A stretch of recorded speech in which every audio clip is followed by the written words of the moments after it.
The November rain hammered against Marcus Bennett's windshield like 1,000 angry fists. His ancient Toyota struggled through the downpour, wipers fighting a losing battle as he navigated the morning traffic on Route 94. The dashboard clock glowed an accusatory red. 7:38 a.m. 22 minutes. That's all he had. Marcus's jaw clenched as he pressed harder on the accelerator. His supervisor, Gerald Thompson, had been crystal clear 3 days ago. One more tardiness, Bennett, and you're out. I don't care if the sky is falling. 8 o'clock or don't bother coming at all. The job at Riverside Manufacturing meant everything. It was health insurance for his daughter Sophie. It was the first stable paycheck in 3 years.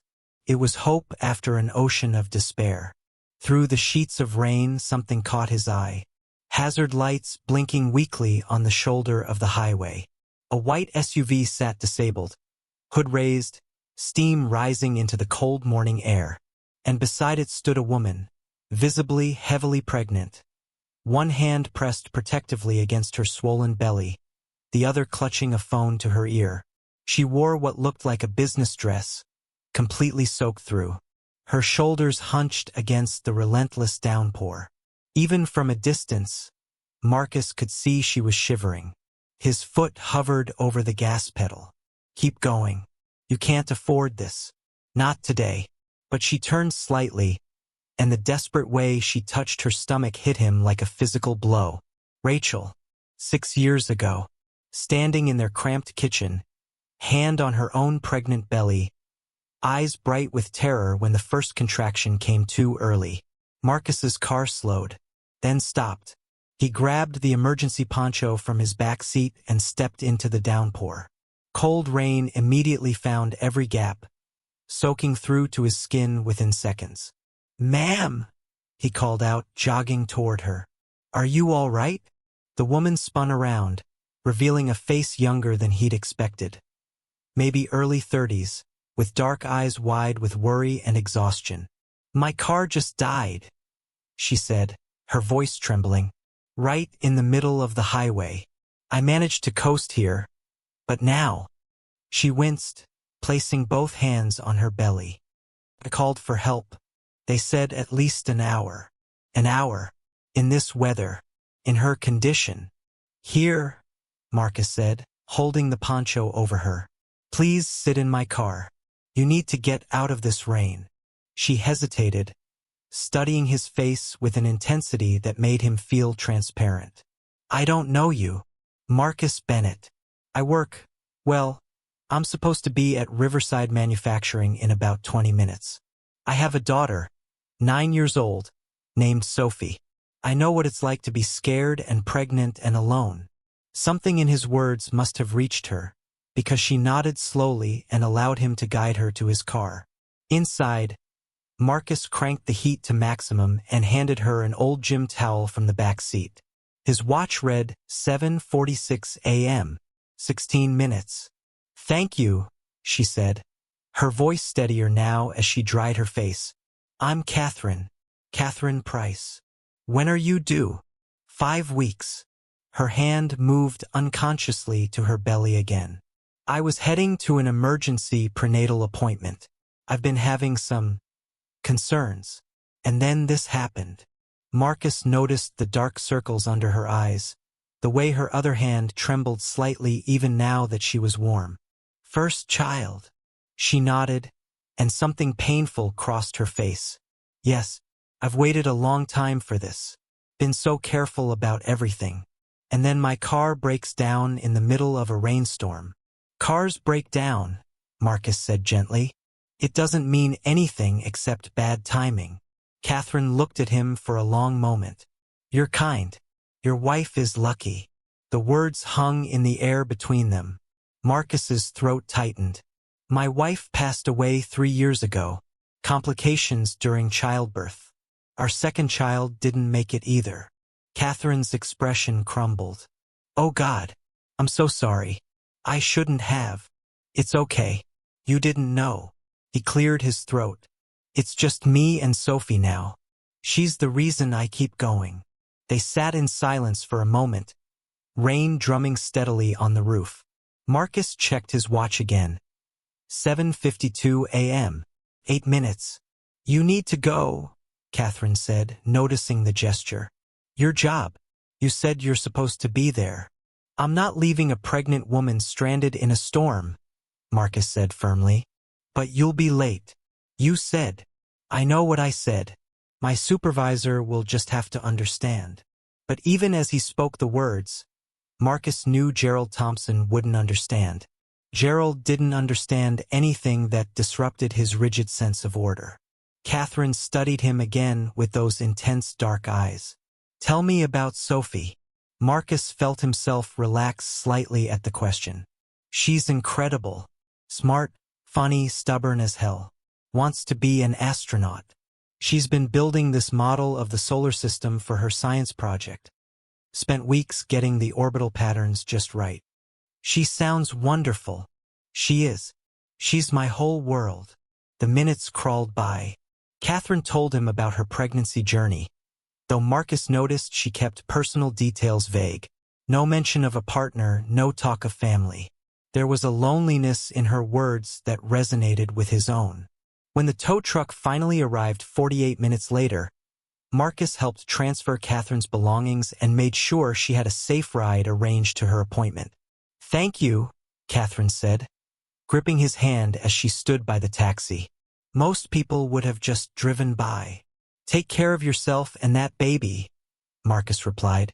As he drove away, he glanced in the rearview mirror. Catherine stood there watching his car disappear, one hand on her belly, an odd expression on her face. Something between gratitude and concern, as if she could see what was coming for him. Marcus pushed the thought away and focused on the road. He'd face Gerald Thompson's wrath. He'd explain. Everything would be fine. It had to be fine. Marcus arrived at Riverside Manufacturing at 8:54 a.m. His clothes were still damp despite the heater, his hair plastered to his head. Water dripped onto the spotless lobby floor as he hurried through security. Gerald Thompson was waiting by his desk in the logistics department, arms crossed, face purple with rage. Bennett, my office. Now. Marcus's stomach dropped to his shoes. He followed Gerald down the corridor, past coworkers who suddenly found their computer screens fascinating. Gerald's office smelled like stale coffee and disappointment. He didn't sit. Didn't invite Marcus to sit. Just stood there radiating fury. 54 minutes late. Bennett. Gerald, I can explain. I don't want explanations. I want employees who show up on time. There was a pregnant woman stranded in the storm. She needed help. I couldn't just. Gerald actually laughed. A pregnant woman? That's your excuse? You know how many pregnant women there are in this city, Bennett? You planning to stop for all of them? She was in distress. The baby could have been at risk.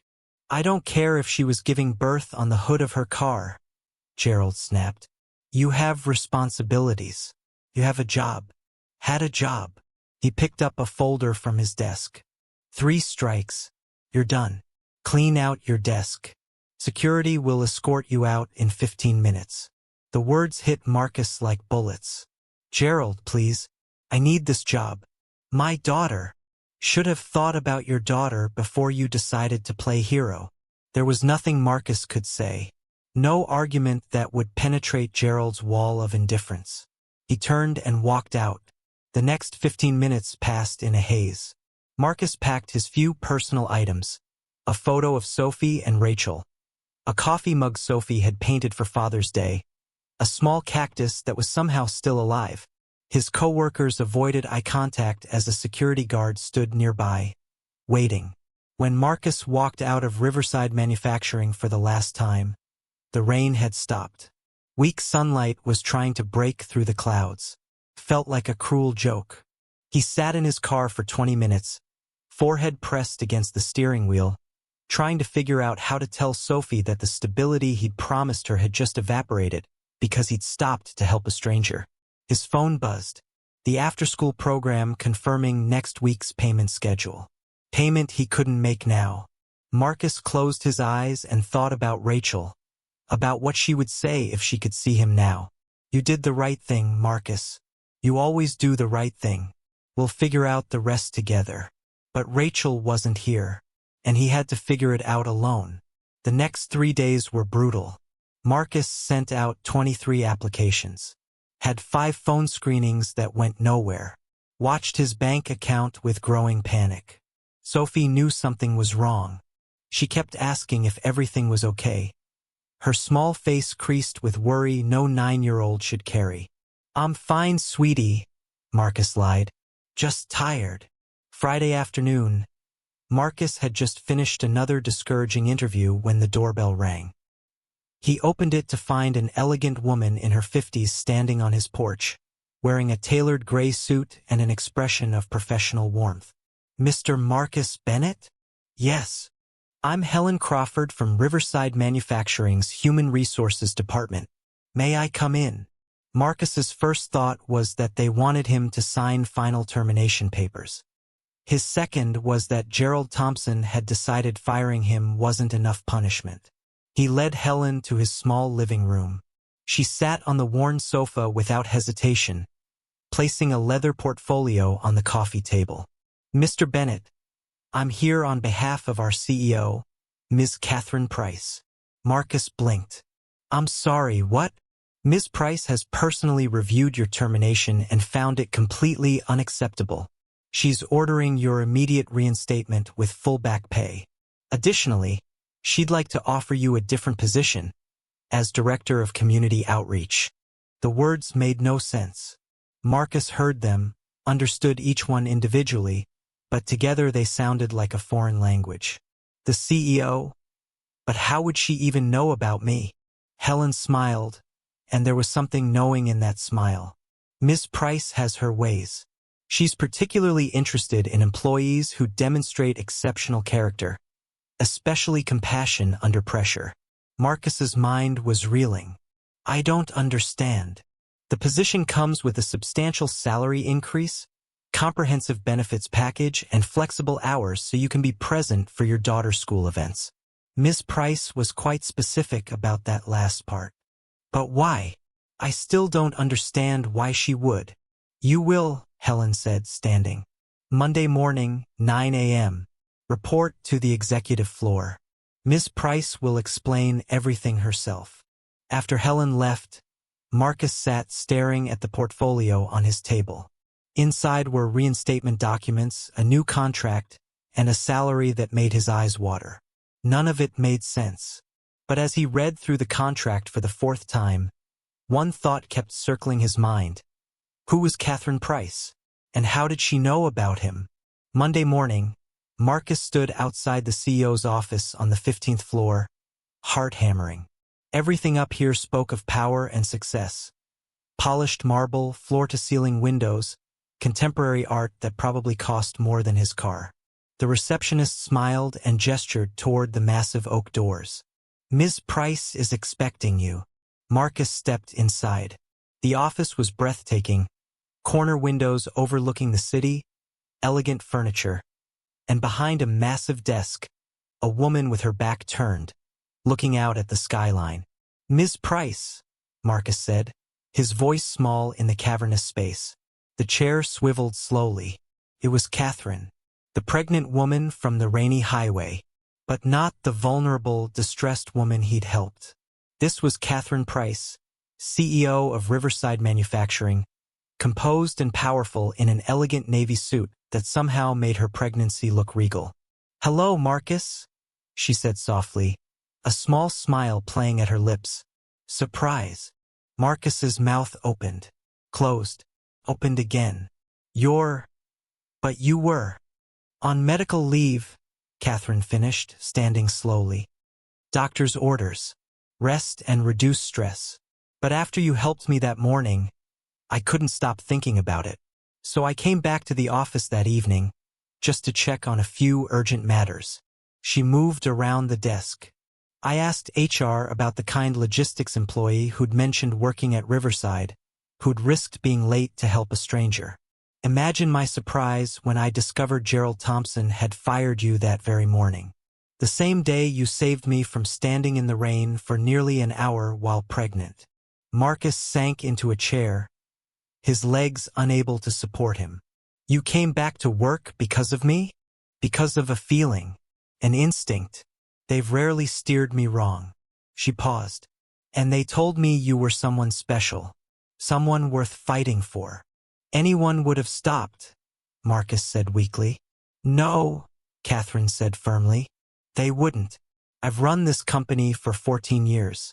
I know what people do when they have to choose between their own interests and someone else's need. Most choose themselves. You didn't. You risked everything to help a stranger. I couldn't just let that go unrewarded.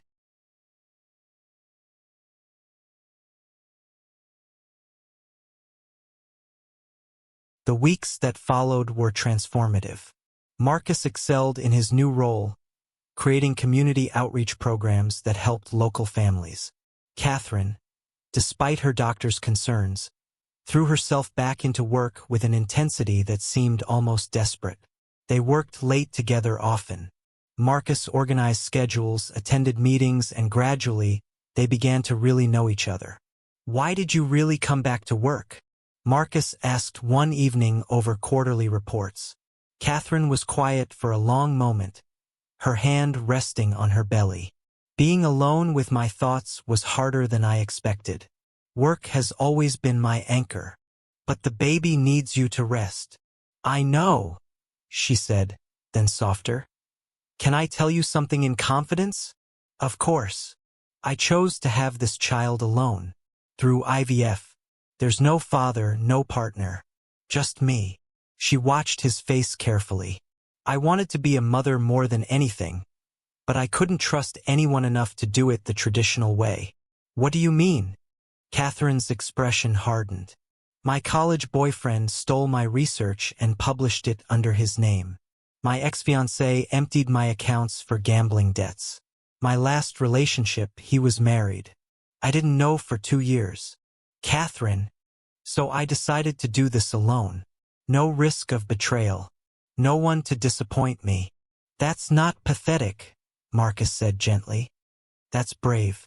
Takes courage to choose motherhood alone. And it takes even more courage to share this with me. You're the first person I've told besides my doctor. I'm honored. Their eyes met, and something shifted between them. Something neither was quite ready to name. The call came 3 weeks later. Marcus was reviewing proposals when Catherine suddenly gripped her desk, face contorting in pain. Something's wrong, she gasped. The baby. Marcus, something's terribly wrong. What followed was a nightmare. The emergency room, doctors with grave faces. Words like placental abruption and fetal distress. Emergency surgery at 32 weeks. Marcus held Catherine's hand as they wheeled her away. I'm here, he promised. I'm not going anywhere. The surgery took hours. When the doctor finally emerged, his expression told Marcus everything. The baby was born, but his lungs... We've done everything we can. The next few hours are critical. They named him Michael Price, and for 4 precious hours he fought with everything he had. But at 6:17 a.m., with autumn sunlight streaming through the NICU windows, Michael stopped breathing. Catherine's wail echoed through the hospital. It was the sound of a mother losing her child, primal and devastating. Marcus caught her as she collapsed, and they sank to the floor together. I can't, she sobbed. He was everything. I'm here, Marcus whispered. I've got you. The recovery was measured in tiny victories. Marcus stayed with Catherine through the darkest days. He brought meals she couldn't eat, sat in silence when words were impossible, held her hand when the grief threatened to drown her. Sophie visited often, bringing drawings and the kind of simple love only children can offer. My mommy's in heaven, Sophie told Catherine one day, climbing onto her hospital bed. She'll take care of your baby until you get there. She's really good at taking care of people. Catherine broke down completely, but the tears felt cleansing. Slowly, painfully, Catherine began to heal. She returned to work after 3 months, but everything was different now. She took breaks, left at reasonable hours, made time for coffee with Marcus when the weight became too heavy. And gradually, carefully, their relationship shifted. Professional boundaries blurred. Coffee became dinner. Conversations about work became conversations about life, hope, and healing. 6 months after Michael's death, working late in her office, Catherine looked at Marcus with an expression he couldn't read. "I don't know how to do this," she said quietly. "Do what?" "Trust again. Open my heart. Believe something good can happen without it being taken away." Marcus took her hand. "You start small. One day at a time. One moment of trust at a time." "I'm terrified." "I know. So am I." He squeezed her hand. "But maybe we can be brave together." Catherine looked at him for a long time. Then slowly, she leaned forward. The kiss was tentative, careful, full of promise and fear in equal measure. "I'm broken," she whispered. "We're all broken," Marcus replied. "But maybe our broken pieces fit together." Their relationship unfolded slowly. They dated for months before telling Sophie, who approved with the condition that they not be gross in front of her. There were hard days, anniversaries of loss, moments when Catherine saw a mother with a baby and had to leave the room. But Marcus learned to recognize the signs, learned when to hold her and when to give space. And there were beautiful days. Days at the park with Sophie. Days cooking dinner together. Days when they danced badly in the kitchen while Sophie rolled her eyes. 1 year later, Marcus proposed in Catherine's office, the place where their unexpected love had grown. Sophie hid behind the desk, barely containing her giggles. "Catherine Price," Marcus said on one knee, "you turned my world upside down. You gave me back more than a job, you gave me hope. You showed me second chances are real. Will you marry me?" "Yes," Catherine sobbed. "Yes, 1,000 times yes." Sophie burst out squealing. "Can I be the flower girl?" "You promised." Their wedding 6 months later was small and perfect. Sophie walked down the aisle with such serious concentration that everyone smiled. 2 months after the wedding, Catherine took a pregnancy test. Then another. Then a third. "Marcus," she called from the bathroom, voice shaking. "I'm pregnant. Naturally. Without planning." Marcus knelt before her. "How do you feel?" "Terrified, but also hopeful." "Is that wrong?" "After Michael." "It's not wrong. Michael would want you to be happy." The pregnancy was carefully monitored. But week by week, the baby grew strong and healthy. Sophie was thrilled. She talked to Catherine's belly constantly. "I'll teach you about planets," she promised, "and how to ride a bike." On a rainy November morning, exactly 2 years after Marcus had stopped to help a stranger, Catherine went into labor. This time there was no panic, just the natural, beautiful process of bringing life into the world. Michael Marcus Price was born at 7:23 a.m., 8 pounds, 3 ounces. Healthy, perfect. They gave him Michael as a first name, honoring the son Catherine had lost. But this Michael would grow up knowing he was loved, wanted, part of a family built from ashes. Catherine held her son, tears streaming. "He's here. He's really here." "He's perfect," Marcus said, one arm around his wife. Sophie peered at her brother critically. "He's kind of wrinkly." "You were wrinkly too," Marcus informed her. They all laughed, and baby Michael opened his eyes for the first time, looking up at the family that had fought so hard to exist. That evening, rain fell gently against the windows of their home. Catherine and Marcus sat together, Michael asleep in Marcus's arms, Sophie curled between them. "You know what amazes me?" Catherine said softly. "If my car hadn't broken down that day, if Gerald Thompson hadn't been such a jerk," Marcus added with a grin, "if you hadn't been brave enough to stop, brave enough to risk everything for a stranger." Marcus looked at his wife, his children, his family. Sometimes the worst moments lead to the best outcomes. I spent years building walls, Catherine replied, convinced I'd be safer alone. And now look at what we built. Look at our family. Outside, the rain continued to fall, washing the streets clean, bringing growth after drought. Inside, surrounded by everyone who mattered, Marcus thought about that November morning 2 years ago. The choice he'd made to stop, to help, to care. He'd risked everything for a stranger, and in return, he'd gained everything that mattered. The single father who'd been fired for compassion had found more than just a job. He'd found a woman strong enough to rebuild after devastation, brave enough to love after betrayal, generous enough to make room in her guarded heart for a widower and his daughter. Together, they'd created something neither thought possible.